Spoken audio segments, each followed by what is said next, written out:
지난 시간에 이미 큰 물고기를 예비하사라는 말씀을 증거했습니다. 나로 인해서 불순종에 인해서 큰 바다에 풍랑이 불고 할 수 있는 거 다 해봤습니다. 자신의 신들도 불러보고 또 배의 짐을 가볍게 여기 해서 인간의 노력도 해봤습니다. 제비를 뽑게 되어서 요나가 되었고, 요나가 자기 때문에 그리라는 것을 말하고 배에 자신의 몸을 던지게 되죠. 근데 하나님께는 놀랍게 역사하십니다. 왜 그러죠? 이미 예비하사, 이미 큰 물고기를 예비하사 그를 삼키게 하시죠. 그로부터 요나는 밤낮 3일 동안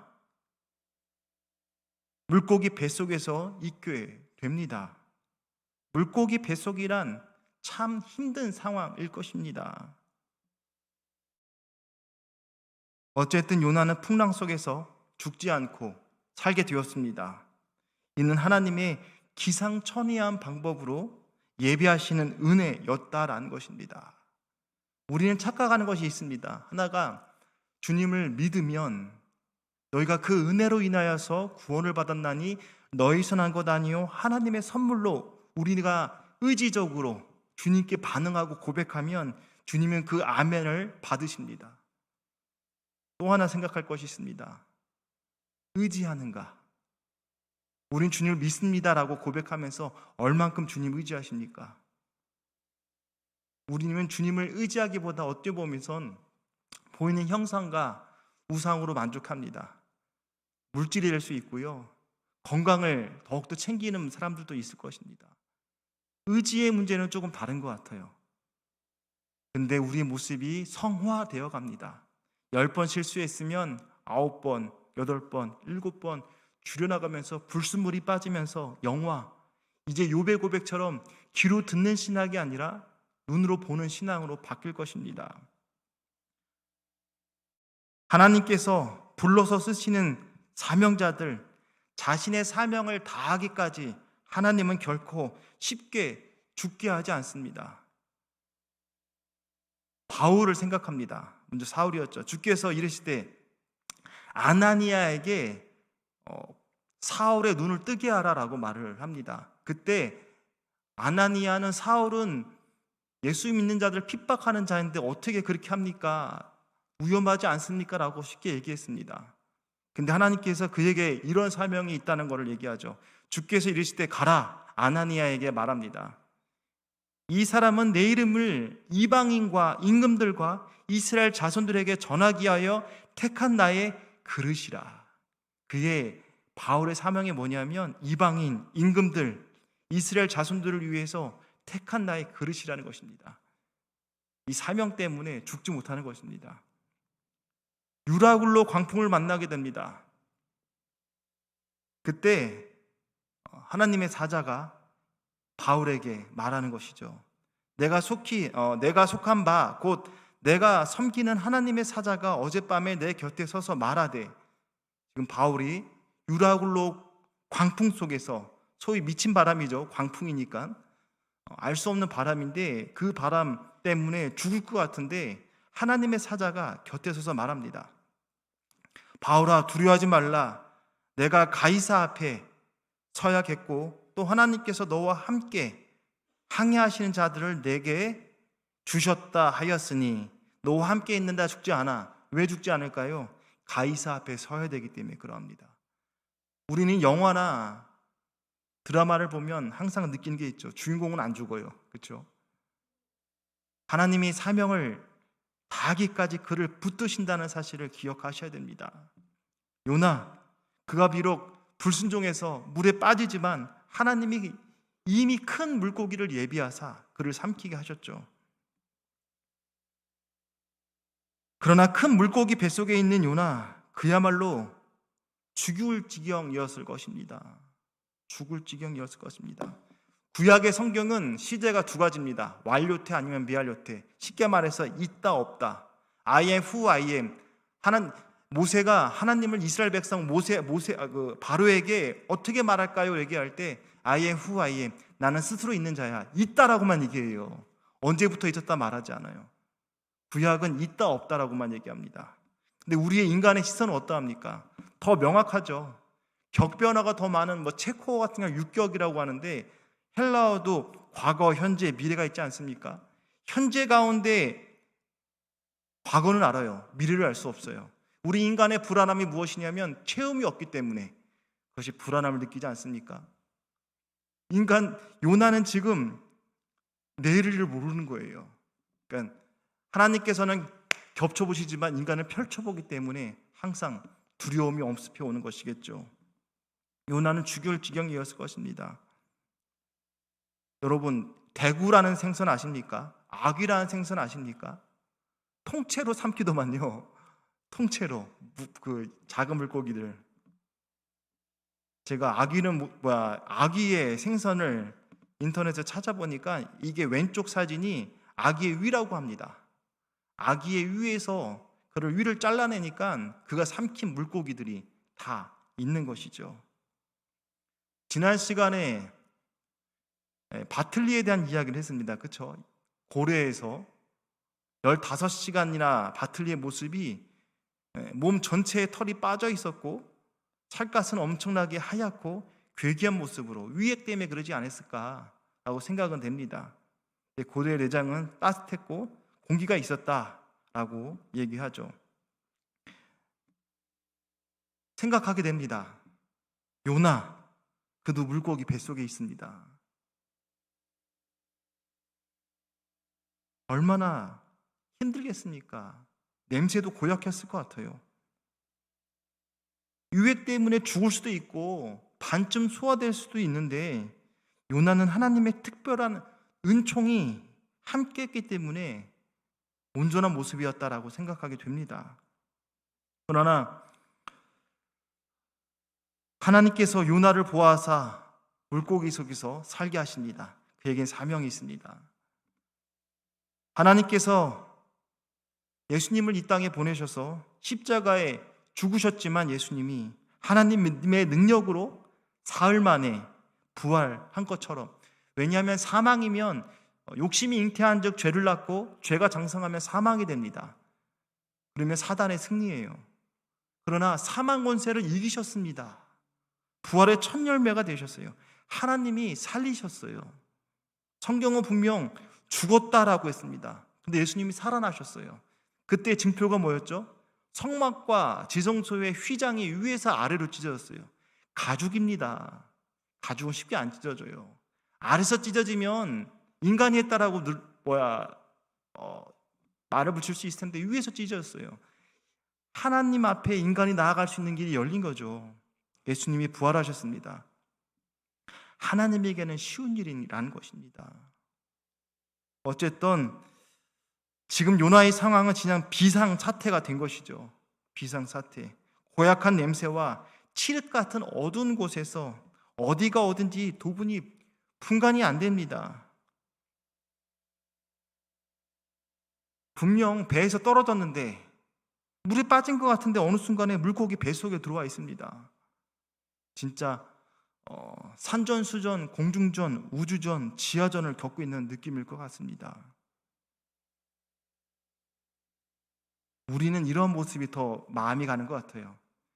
이삭처럼 순종하고 나아가면 참 형통하고 평탄할 텐데 이삭처럼 뒤꿈치 잡은 자, 또 인간의 머리를 쓰고 있는 요나, 아시지만 1장에서는 요나가 기도했던 모습이 없어요. 2장 가서 기도하는 모습이 나옵니다. 네, 그렇게 어느 사이에 물속이 뱃속에 있습니다. 그 자신의 표현대로 수올, 지옥의 밑바닥에 떨어진 느낌을 갖지 않았을까 생각하게 됩니다. 죽은 건지 살은지도 모를 거라고 생각하게도 됩니다. 이는 생사가 달린 아주 큰 위험과 고난의 때요, 어려운 때인 것은 분명 맞습니다. 요나에게 이러한 고난은 자기 생각에 기초한 불순종의 죄가 왔습니다. 불순종에는 분명 징계가 따릅니다. 그 징계는 고난과 죽음으로 이어질 수 있습니다. 그러나 여러분, 건강검진에서 자신의 건강하지 못함을 찾을 수 있습니다. 위에 헬리코박터 있습니다. 또 대장 내시경을 했는데 선종이 나왔네요. 관리하면 됩니다. 징계는요, 심판이 아닙니다. 관리하면 돼요. 깨달으면 돼요. 식생활을 고치고 운동하면 돼요. 식이요법 된다는 것입니다. 이러한 징계는 죽음에 이르기 전에 축복이라는 것입니다.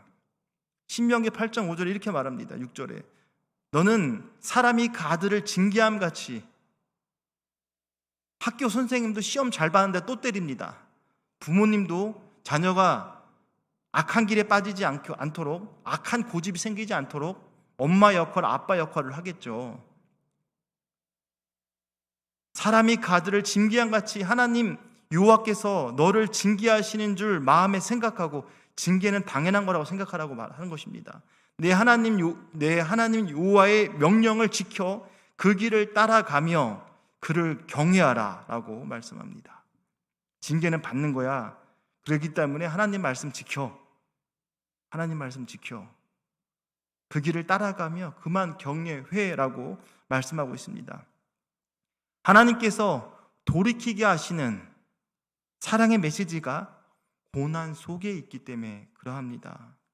20세기 최고의 기독교 사상가 중요한 중에 한 명, C.S. 루이스가 고난에 대해서 이렇게 말했습니다. 하나님은 우리들의 안락함 속에서는 속삭이시고, 양심을 통해서는 조금 크게 말하시고, 우리들의 고난을 통해서 크게 소리친다라는 것입니다. 여러분, 크게 소리칠 정도면 경각심을 가지라는 것이죠. 중독되면, 세상에 중독되거나 만성화되면 어렵습니다.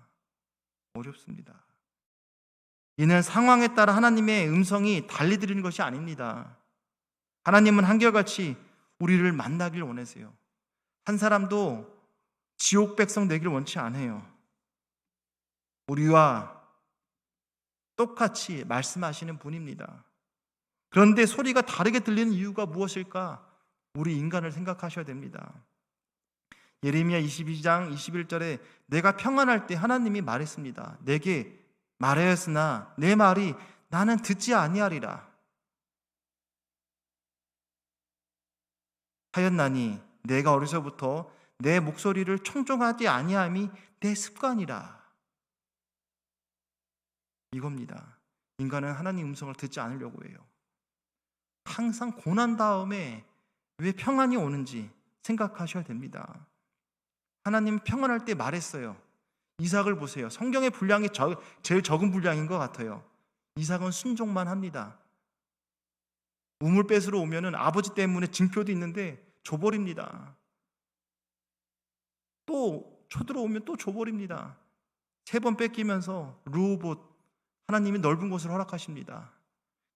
그는 목동입니다. 목자입니다. 유목민족이에요. 농사를 지니까 100배를 결실 없습니다. 100원이 1000원 되는 역사가 나타납니다. 왜 그럴까요? 순종했잖아요. 하나님 앞에. 하나님께 맡겼잖아요. 하나님의 방법이 옳다라고 순종하잖아요. 그렇죠? 근데 저와 여러분의 모습은 어때요? 평안을 하나님 말했어요. 듣지 않겠대요. 그래서 고난을 허락하시는 거예요. 내 목소리를 청종치 아니함이 습관이라는 것입니다. 여러분, 습관이 무섭습니다. 습관이 무서운 거예요. 자녀를 보면 부모를 본다고 하잖아요. 그렇죠?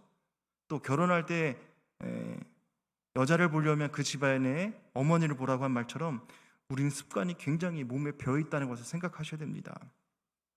우리의 영혼이 안테나가 언제나 주님을 향하고 있으면 문제가 되지 않아요. 어떤 분은 안테나가 꺼져 있습니다. 죽어 있어요. 어떤 분은 고장나 있고 꺾여 있고 다른 채널에 맞춰져 있다면 잡음만 들릴 것입니다. 고감도의 안테나 변화되려면 하나님의 임재 속에서 접촉돼야 돼요. 접촉. 하나님과 만나야 돼요. 저는 잘 기계를 못 만집니다.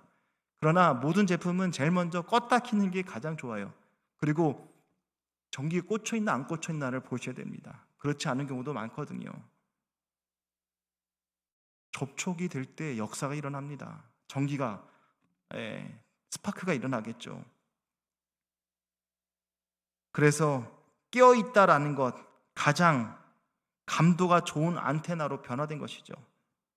달리 말하면 예수님은 그 사복음서 중에서 다 똑같이 나오는 것 중에 하나가 무엇이냐면 씨앗의 비유, 마음밭의 비유죠. 길가에 떨어졌고 돌밭에 떨어졌고 가시떨기에 떨어졌고 좋은 땅에 떨어진 씨앗을 생각하게 됩니다. 우리의 마음밭에 따라서 말씀은 다르게 나타나겠죠. 길가 씨앗이 떨어졌는데 우리의 마음밭은 딱딱합니다. 무엇을 말할까요? 교만합니다. 악한 생각이 있어요. 사단이 그를 집요하게 제일 먼저 먹겠죠. 하나님의 복음이 들어갈 틈이 없을 것입니다. 두 번째, 돌짝밭, 바위겠죠. 기쁨으로 받아요. 뿌리가 깊지 않죠. 왜냐하면 태풍이 오거나 바람에 견디려면 뿌리가 있어야 되잖아요. 그렇죠? 견뎌야 되는데 뿌리가 없기 때문에 시련이 오면 넘어져요. 세 번째는 가시밭이죠. 이생의 자랑, 염려, 재물, 오히려 예수님을 믿는 것 같은데 걱정이 더 많아요. 또 그것을 추구하고 동경하고 따라가려고 해요. 그 나무를 보고 예수님은 그 나무의 열매를 보고 그 나무를 안다 그랬는데 열매가 없어요. 껍데기예요. 요한복음 15장 2절에 열매 맺지 않는 것 자른다 그랬어요. 가지를. 그래서 열매 맺는 나무에 과일에 더욱더 풍성하게 영양분이 공급되게 전지한다 그러죠. 잎만 무성해요. 열매가 없는 삶이죠. 좋은 땅은 뭘까요? 말씀을 듣고 받아서 지키고 인내한 자입니다. 지키고 인내해야 돼요. 우리나라도 여름에 강수량이 집중되어 있죠. 이 태풍 가운데 뿌리가 박혀 있고 지켜야 돼요. 인내해야 된다는 거예요. 학교 다닐 때 하는 선생님들의 표현들이 있습니다. 실력은 먼지 쌓이듯 쌓인다. 먼지 쌓이듯 쌓이는 거야. 콩나물 싫어하시죠? 물 주는 거. 물만 준 것 같은데 어느새 자라 있어요. 인내하셔야 됩니다. 피스토스란 단어 썼죠. 히브리서 11장 믿음장이 할 때 믿음은 바라는 것에 실상이 할 때 믿음, 피스토스는 신실함이라고 지난 주일날 또 말씀드린 바 있습니다. 신실하게 그 자를 지켜야 됩니다. 인내하셔야 됩니다. 고난을 통해서 하나님은 우리에게 큰 소리로 외치는 것입니다. 증개하시는 거예요. 깨달으라는 거예요. 징계는 심판이 아닙니다. 그걸 통해서 깨달으면 축복이 되고 깨닫지 못하면 심판, 저주가 되는 것입니다. 오늘 우리에게 주시는 교훈이 뭐냐면 먼저 예수님도 여러분 성경에서 예수님이 배웠다는 단어가 여기밖에 없어요. 히브리서 5장 8절에 그가 아들이시면서도 받으신 고난으로 순종을 배워서 온전하게 되었은즉 자기의 순종하는 모든 자에게 영원한 구원의 근원이 되시고 예수님이세요. 배울 필요가 없어요. 근데 배웠대요. 순종을 배웠대요. 뭘로 배웠냐면 고난으로 배웠대요. 예수님도 배우셨어요. 그래서 온전하게 되셨어요. 탐임이란 단어예요. 이게 구약에 가면 하나님이 보시기에 좋았더라가 토브란 단어와 같은 뜻이에요. 탐임, 헬러어의 탐임이고 히브리에서는 그 토브란 단어예요. 온전하게 되는 거. 하나님이 보시기에 좋았더라가 되는 거예요. 왜냐하면 고난으로 순종을 배웠기 때문에 온전하게 되셨어요. 그래서 순종하는 모든 사람에게 영원한 구원의 근원이 되셨어요. 예수님도 고난을 통해서 배웠다면 우리는 얼만큼 더 고난을 받아야 할까요? 얼만큼 더 낮아지고 하나님 바라보는 훈련을 해야 될까요? 예수님은 그렇게 고난으로 배우셨습니다. 오늘 고난의 유익에 대해서 생각하게 돼요. 바다에 떨어져서 죽는 것 같았는데 하나님이 예비하셨는데 오늘 2장 1절부터 2절까지 요나가 어떠한 모습이 있는지 보게 되는 것입니다. 고난의 유익, 기도의 자리로 인도한다는 것입니다. 2장 1절에 본 본문에 요나가 물고기 뱃속에서 그의 하나님 여호와께 기도하여 이르되 내가 받은 고난으로 말미암아 여호와께 불러 아뢰었더니, 2절에 보면 고난으로 통해서 뭐래요? 하나님께 불렀다. 하나님을 불렀다는 얘기는 뭐 하는 거예요? 기도하는 거예요. 왜 기도해요? 고난 때문에. 한나가 왜 기도해요? 자식 없어서. 마찬가지 아닙니까? 우리는 내가 할 수 있으면 기도 안 해요. 소위 똑똑한 사람들은 이성의 추론작용으로 다 계산되어 있기 때문에 기도 안 해요. 자기는 힘으로 하면 되니까. 근데 안 되잖아요. 카드를 돌려막기를 하는데 막힐 때가 있잖아요. 불가항력적이라고 느끼잖아요. 그리고 우리는 하나님의 방법이 옳다라고 인정하잖아요. 문제 생길 때 기도하게 되는 것이죠. 킹 제임스 버전에 이렇게 되어 있습니다. Then Jonah prayed. 여호와께 기도하여라고 했는데 그때에 요나가 기도했다라는 것입니다. 킹 제임스 버전은 then 그때, 언제예요? 물에 빠졌을 때. 2장 요나서 1장 마지막 장에 가면 빠지는 것으로 끝나죠. 근데 빠지면 죽을 것 같잖아요. 근데 하나님께서 예비하셨어요. 큰 물고기를. 기도했어요. 그때에, 물에 빠졌을 때, 고난 때에 기도했다는 것입니다. 1장에서 요나는 하나님께 부름받아 당대 최고의 선지자였습니다. 자기 생각 속에 전혀 기도하지 않았어요. 1장에는 기도했다는 모습이 앞만 씻고 봐도 없어요. 요나가 기도했다는 단어가 요나서 1장에는 없다는 얘기입니다. 하나님의 뜻과 하나님의 말씀이 전해지는데 요나는 단 한 번도 기도하지 않았어요. 요나가 더 이상 선지자가 아니죠. 하나님의 말씀에 민감해야 되는데, 하나님의 말씀에 민감하려면 어떻게 해야 될까요? 하나님의 음성에 예리하게 반응해야 될 거 아니겠습니까? 기도하지 않아요. 그러면 요나는 선지자가 아니에요. 영적인 종이 아닙니다. 영적인 종과 인간 종의 차이가 무엇이 있을까요? 기도입니다. 저도 영적인 체험이 중학교 때 해봤던 것 같아요. 그때 처음으로 막 신비적인 것들이 많아요. 근데 그거를 제 경험이다 보니까는 그걸 설명할 필요는 없는 것 같고, 제가 대학교 와서 말씀이 중요하다. 물론 신학교에서는 신학을 가르칩니다. 성경 안 가르쳐요. 성경 개론이라고 해서 성경에 그냥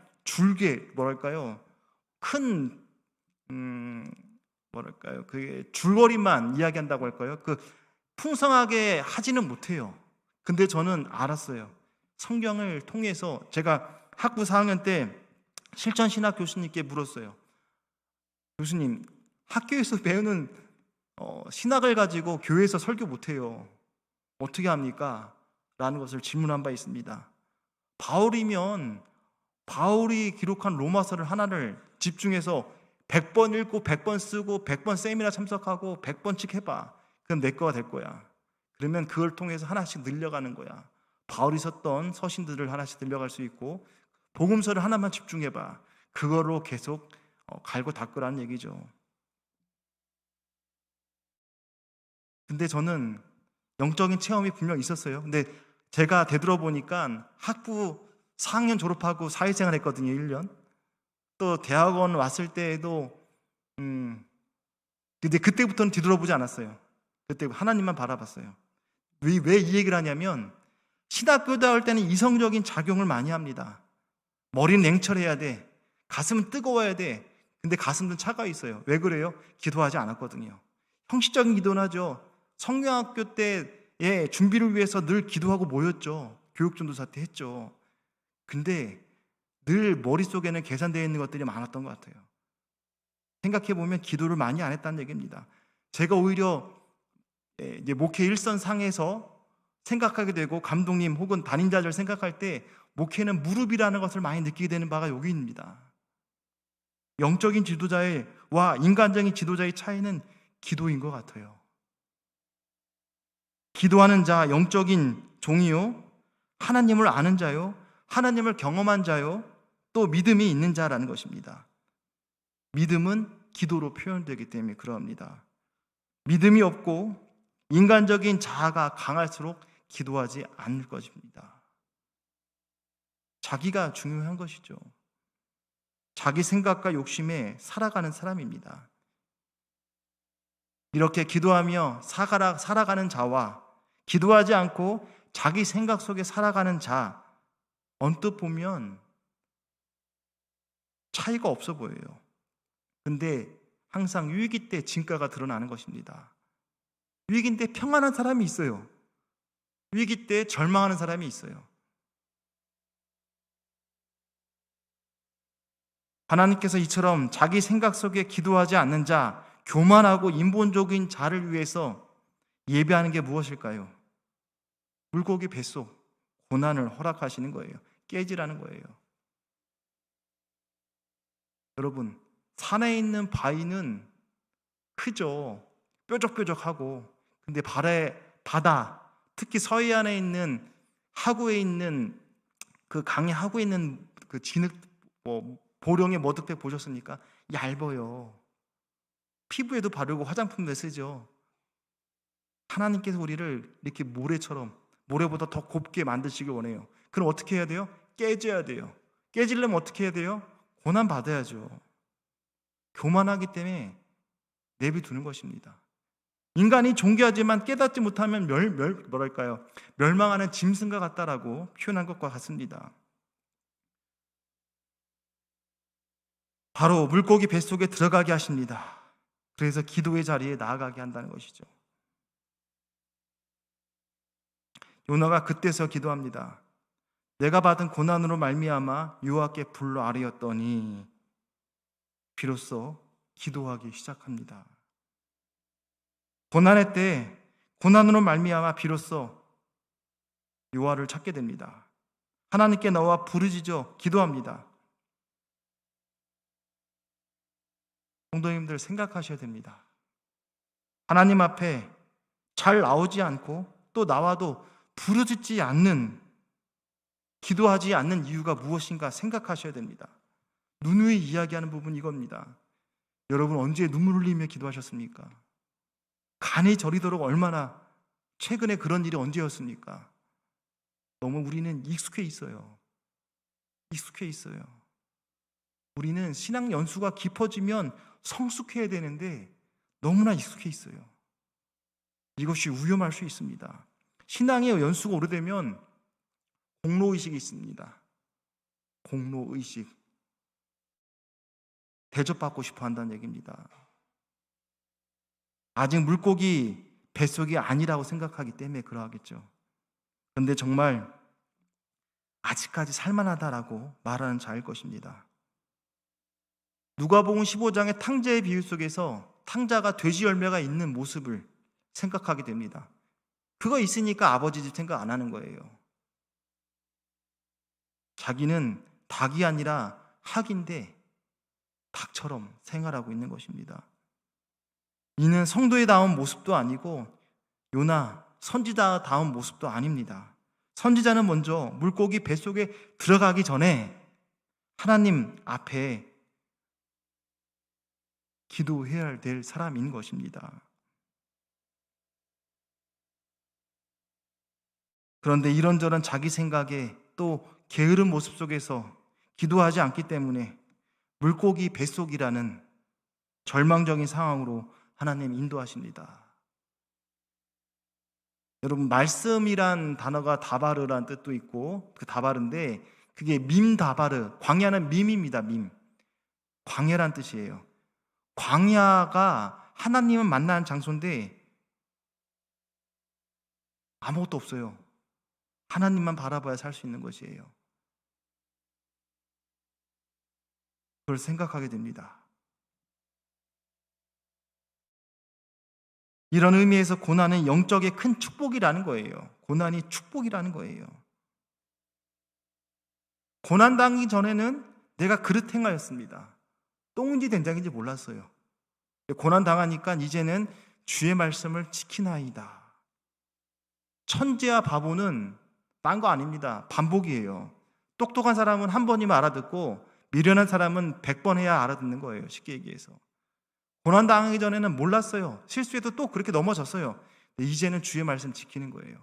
아하, 이스라엘 백성들이 남유다가 멸망하고 586년에 바벨론에 의해서 멸망되고 70년 뒤에 와서 그들의 정체성을 찾습니다. 우리가 왜 혼났지? 하나님 앞에서 왜 무너졌지? 그래서 신명기 사관과 역대기 사관이 있거든요. 그때 신명기 사관이 아니라 역대기 사관을 씁니다. 이스라엘 백성들의 민족성을 고취시킵니다. 아, 우리는 하나님께 선택받은 백성이야. 그래서 거기에는 다윗이나 솔로몬이나 좋은 점만 써요. 나쁜 점을 가려요. 우리 백성의 자긍심을 높입니다. 축복을 언제 받느냐면 순종할 때 축복이구나. 근데 사무엘 상하나 그런 신명기 사관, 하나님의 입장에서 기록한 부분들은 적나라하게 다 뒷모습 그늘 두고 다 까지만 그들이 돌아와서는 역대기 사관에서 우리의 왕들을 좋게 평가한다는 것입니다. 왜냐하면 고난당하기 전에는 몰랐어요. 내 하나님 말씀 지켜야 되는구나. 그래서 그들이 성전이 제사하는 그런 성전이 파괴되지만 율법이 회복되는 거예요. 그래서 신하고 율법이 그러니까 회당이 발전하게 돼요. 이제 그들이 돌아와서 학사 에스라에 의해서 그들이 신앙이 변화되고 율법으로 서게 되죠.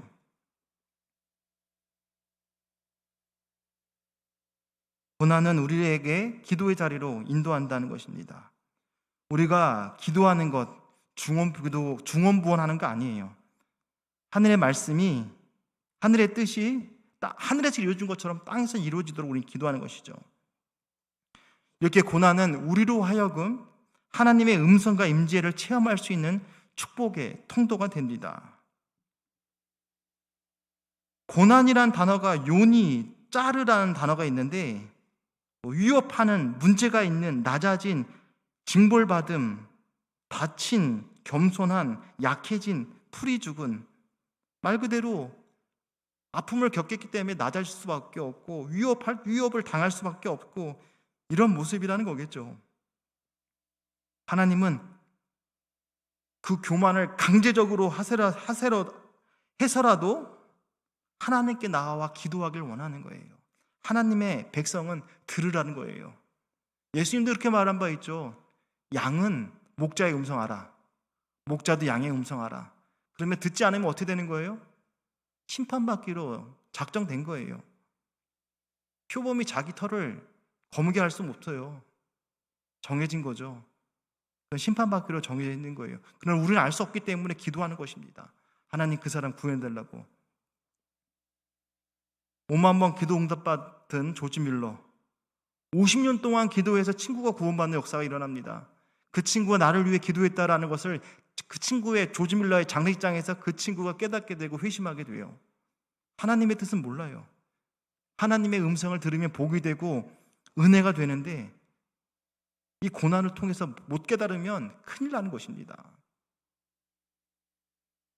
고난을 통해서 하나님과 새로운 관계를 맺을 수 있고 영적인 회복이 일어납니다. 여러분, 우리 태풍 때문에 위험하다고 생각하잖아요. 근데 태풍 때문에 더 많은 이로움이 더 많습니다. 우리는 뉴스에서 부정적인 영향만 참 많이 얘기하지만 바다의 해수온을 낮추는 역할이 돼요. 아랫물과 윗물이 뒤집힙니다. 산소가 들어가요. 바닷물이 살아나요. 왜 적조 현상이 일어날까요? 산소가 없다는 얘기거든요. 바다가 태풍을 불면 일어나요. 우리나라도 물이 부족합니다. 비가 많이 오면 담수에 댐에 물이 차는 거예요. 그건 좋아지는 거예요. 근데 우리는 비의 나쁜적인 이야기만 하지만 사실 더 좋은 이야기가 더 많습니다. 고난, 왜 축복일까요? 축복되는 이유가 더 많기 때문에 그러하겠죠.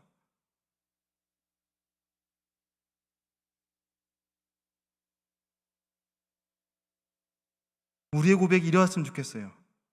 여호와여, 내가 알거니와 사람의 길이 자신에게 있지 아니하니 걸음을 지도함이 걷는 자에게 있지 아니하나이다. 사람의 길 자신에게 있는 게 아니에요. 그렇죠? 에디슨이 이야기했던 인간이 99%의 노력과 1%의 영감을 이야기할 때 예수 안 믿는 사람들이 더 성실하고 진실한 사람 많습니다. 더 많이 노력해요. 99% 이상의 노력을 해요. 근데 중요한 게 뭐예요? 1% 하나님이 도와줘야 돼요. 하나님이 도와줘야 되는 거예요. 하나님 없으면 다 0만 더합니다. 근데 하나님이 있고 주님이 있다면 그때부터 10이 되고 100이 되고 만이 되고, 그래서 똑똑한 바울 같은 사람이 회심하니까 신약 27권 중에서 13권을 쓰고 왕 앞에 하나님의 말씀을 변증합니다. 또 그도 변해요. 처음에는 아레오바고 가서 흔히 철학자들 있는 데에서 변증하고 싸웁니다. 신랄하게 에피쿠로스 학파 여러 가지 학파에 대한 이야기를 싸웁니다. 한 명도 구원 못 시켜요. 구의 전도 방법이 그때 바뀝니다. 십자가만 전가합니다. 그게 또 전환점도 되기도 합니다. 여담입니다. 어쨌든 사람의 길은 자신에게 있지 않은 거예요. 그러니까 우리가 하나님 안에 거하는 것이고, 어린아이의 특징이 절대 의존, 부모에 대한 절대 의존이 있습니다. 우리가 하나님을 부모로 생각한다면 하나님을 절대 의존해야 할 것입니다. 히브리서도 분명히 얘기해요. 징계는 다 받는 거래요. 너에게 없으면 사생자라요. 친아들이 아니라는 것입니다. 고난으로 생각하셔도 됩니다. 고난은 다 있습니다. 없으면 사생자래요. 여러분 아시잖아요. 사랑의 반대말 증오 아닙니다. 미움 아닙니다.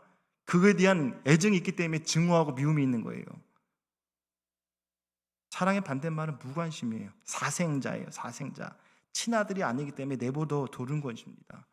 하나님께서 은혜를 거두가는 것입니다. 그럼 내버려 두면 어떻게 돼요? 인간의 모습으로 나는 모습이 그대로인 것이죠. 우리는 기도하는 것 같은데 기도하지 않아요. 그래서 고난을 허락하세요.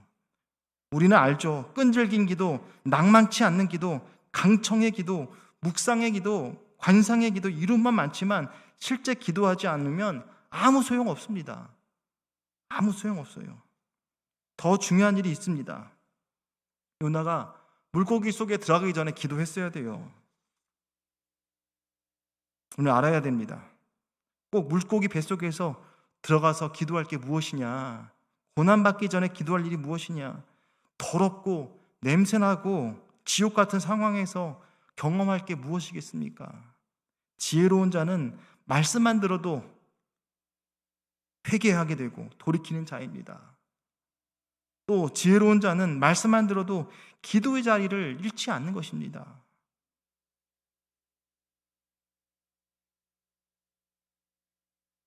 우리는 이렇게 고백하게 될 것입니다. 여호와여, 내가 알거니와 주의 심판은 의로우시고 주께서 나를 괴롭게 하심은 성실하시기 때문이다.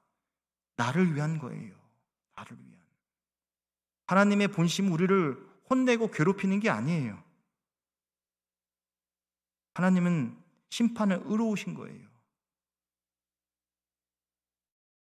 두 번째 있습니다. 유익. 기도의 자리로, 고난 때문에 기도하고 응답받는 자리로 나아간다는 것입니다. 스올이라는 단어가 나옵니다.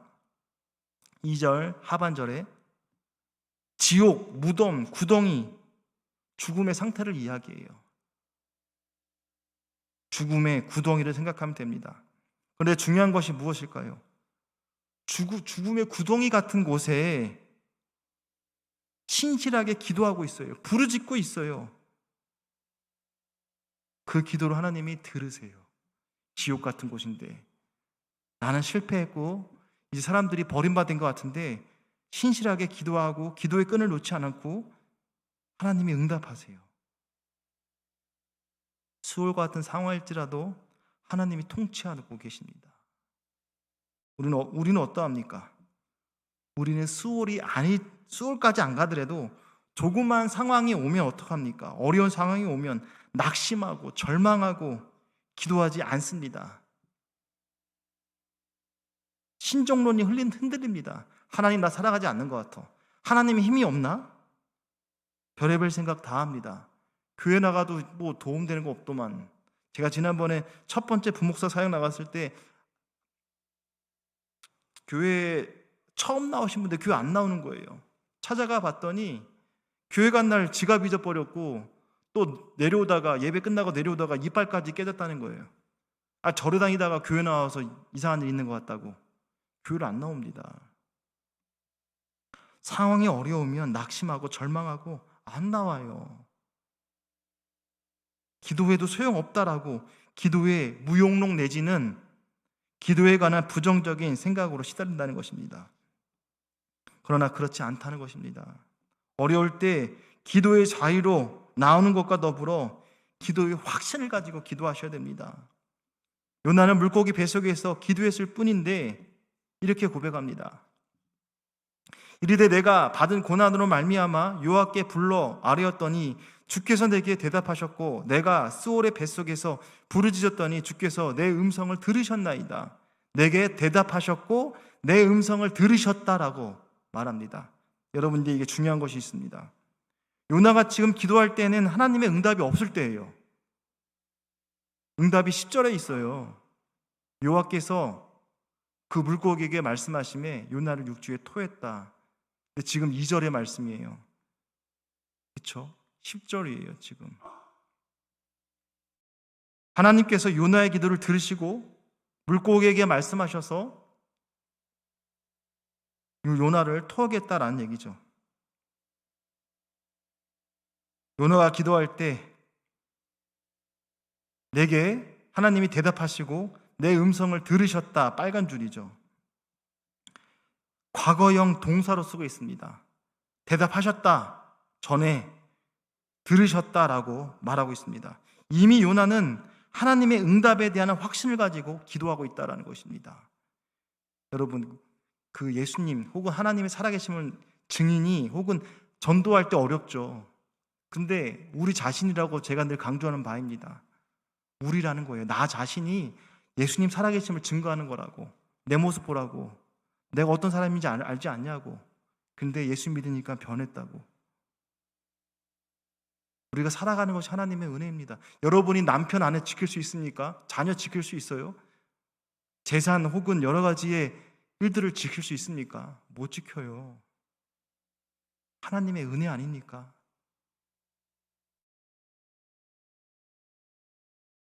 지금 요나는 확신 속에 차 있어요. 나의 기도가 힘이 없는 이유가 무엇인가? 왜 끝까지 기도하는 자리에 나지 않는 이유가 무엇인가? 기도에 대한 응답의 확신이 없는 거예요. 고난 속에 부르짖어 기도할 때 반드시 하나님이 들으신다라는 확신, 응답의 체험이 있으면 합니다. 일본의 야구 명문 구단이 있어요. 요미우리 자이언츠. 이승엽도 거기에서 선수 생활했습니다. 은퇴했죠. 요미우리 자이언츠에서 선수를 선발할 때 기준이 있습니다. 우승 경험이 있느냐. 우승 경험, MVP든 팀이 우승하든 우승하면 우승하는 법을 알아요. 1등 해보면 1등하는 법을 알아요. 그것이 중요합니다. 자신감이라고 그러죠. 컨피던스. 자신감이 중요합니다. 기도의 응답을, 기도의 맛을 아는 사람은 기도하게 돼 있어요. 기도가 응답 받은 자가 없기 때문에 기도하지 않는 거겠죠. 51편 17절에 이렇게 얘기하죠. 다윗이 쓴 시편이죠. 바세바를 범한 다음에 하나님께서 구하시는 제사 상한 심령이라. 하나님이여 상하고 통연한 마음을 주께서 멸시하지 아니하시나이다. 상해하고 통회하는 마음, 간이 저린다고 하죠. 하나님 앞에 철저히 엎드립니다. 근데 주께서 멸시하지 않는데요. 긍휼한 마음으로 품으십니다. 유명한 찬양이 있습니다. 주만 바라볼지라. 어두움에 밝은 빛을 비춰주시고 너의 자금의 신음에도 응답하세요. 하나님이 어떤 분인가? 어두움에 작은 빛을 비춰줍니다. 이건 실험을 해봤어요. 그 똑같은 조건에 쥐를 가뒀는데 빛이 들어가는 쥐와 가두는 케이스라고 할까요? 하나는 빛이 안 들어가는 케이스가 있어요. 빛이 들어가 있는 쥐가 일주일을 더 산다는 거예요. 희망을 갖고 있기 때문에. 어두움에 밝은 빛을 비춰주십니다. 작은 신음에도 응답하십니다. 말씀을 정리하겠습니다. 우리가 지금 어떠한 상황에 있습니까? 요나는 고난, 바다에 떨어지니까, 배에서 떨어지니까 정신이 번쩍 드는 거예요. 그래서 물속이 뱃속에서 그때 비로소 기도하는 거예요. 하나님 찾는 거예요. 여러분, 고난이 축복일 수 있습니다. 기도의 자리로 초청하고 있어요. 기도의 응답의 자리로 나오라는 거예요. 오늘 이 말씀 드리는 것입니다. 우리가 어떠한 상황에 있든지 조금 더 힘을 내셔야 됩니다. 악한 마귀 사단은 우리를 절대 가만 안 놔둬요. 들끓게 하고 가슴을 후벼파게 하고 적을 만들어서 등지게 해서 하나님께 떨어지는 방법을 기가 막히게 찾을 것입니다. 적은 멀리 있지 않아요. 가까이에 있어요. 가족일 수 있어요. 기도의 응답의 확신을 가지고 하나님 앞에 나와 기도에 힘써야 됩니다. 마지막 이 말씀으로 마치고자 합니다. 시편 40편 1절부터 3절에 제가 조회 때에도 계속 시편의 말씀을 하면서 했던 바 있지만, 내가 여호와를 기다렸더니 기도했다는 얘기예요. 기도했더니 귀를 기울이사 나의 부르짖음을 들으셨도다. 하나님이 들으셨다는 거예요. 나를 기가 막힐 웅덩이와 수렁에서 끌어올리시고, 여러분, 다윗은 할 말이 많은 사람이에요. 기가 막힐 웅덩이 엄청 많을 거예요. 수렁이 엄청 많을 거예요. 거기서 나를 끌어올렸어요. 여러분, 다윗이 좋은 모습만 있는 것 같죠? 사울에게 쫓겨왔고 그 아기스 왕 가드 골리앗의 고향에 가서 그곳에 왕 앞에 이스라엘이 쳐들어오니까 위협을 하니까 싸운다고 누가 선봉 쓰겠다고 했는데 다윗 쓰겠다고 했어요. 자기 민족과 싸우겠다고 한 사람이 다윗이에요. 근데 방백들이 아니라고, 너는 거기 갔다가 우리를 속여서 우리한테 화살을 등을 겨울 수 있으니까 오히려 빼줍니다. 하나님이 그렇게 피하게 하세요. 근데 다윗은 살기 위해서 아기스 앞에서 살려고 했어요. 용병이죠, 용병. 기가 막힌 웅덩이와 수렁, 아기스 왕 앞에서 침 흘리면서 땅바닥에 겨였던 심정은 어떤 심정이겠습니까? 맨정신에. 근데 하나님 어떻게 하세요? 내 발을 반석에 두사 걸음을 견고하게. 반석이에요. 이런 진흙 같은 뻘이 아니에요. 반석에 두세요. 그렇기 때문에 늘 새 노래를, 하나님이 나를 향한 놀라운 계획이 있고 경험을 이야기하는 겁니다. 우리 하나님께 올릴 찬송을 내 입에 두셨으니 많은 사람이 보고 두려워하는 거예요. 여러분이 진실하게 하나님을 섬기면 주위 사람들이 여러분을 두려워합니다. 하나님이 함께하는 사람이구나, 두려워하는 거예요. 기가 막힐 웅덩이와 수렁이를 경험했다면 우리는 주님을 끝까지 신뢰하는 저와 여러분이 되기를 주님의 이름으로 축원합니다. 기도하겠습니다. 주님, 우리 인간은 너무나 어리석어서 고난 와야 기도합니다. 그러나 고난 와서 기도하는 것도 축복임을 기억하면서 오히려 깨닫지 못하는 것이 미련한 것이고 심판을 받는 것임을 생각할 때 우리가 다시금 기도줄을 찾게 하여 주시고 주님의 성전에서 주님을 부르짖고 말씀 속에 거하는 삶을 살게 하시며 또 생활 속에서 믿음의 선한 싸움을 다하는 자가 되게 하여 주옵소서. 마지막 때에 사랑이 식어져 가고 될 수 있는 대로 사단은 우리의 마음을 노략질하여서 하나님께 떨어뜨리는 방법을 찾을 텐데 미혹되지 아니하고 잘 못 박힌 모처럼 주님 바라보고 승리하는 우리의 삶이 되게 주여 인도하여 주옵소서. 예수님의 이름으로 기도합니다. 아멘. 찬송가